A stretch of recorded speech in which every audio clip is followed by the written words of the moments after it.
ছোট থেকে বড় আমরা প্রত্যেকেই কিন্তু তালের বড়া খেতে খুবই ভালোবাসি। সেই তালের বড়া যদি একদম ফুলকো ফুলকো ও নরম হয় তাহলে কিন্তু খাওয়ার স্বাদ আরও দ্বিগুণ হয়ে যাবে। এই টেস্টিবল চ্যানেলে আপনাদের সবাইকে অনেক স্বাগত।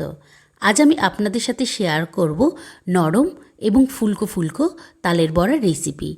আপনারা বাড়িতে ঠিক এইভাবে একবার তালের বড়া বানিয়ে দেখুন। খেতে যেরকম ভালো লাগবে সেরকমই কিন্তু বড়াগুলি খুবই নরম হবে। আশা করি আপনাদের এবং আপনাদের পরিবারের প্রত্যেকটি সদস্যেরই খুবই ভালো লাগবে। বন্ধুরা, আপনারা যদি এই রেসিপিটি সম্পূর্ণ দেখতে চান তাহলে দেখুন নিচেই কিন্তু লিংক দেওয়া আছে। সেখানে গেলে আপনারা এই তালের বড়ার রেসিপিটি সম্পূর্ণ দেখতে পারবেন। বন্ধুরা, আজ তবে আসি, আবারও অন্য কোনো দিন নতুন কোনো রেসিপি নিয়ে আবারও দেখা হবে আপনাদের সাথে। আজ আসি বন্ধুরা, বাই।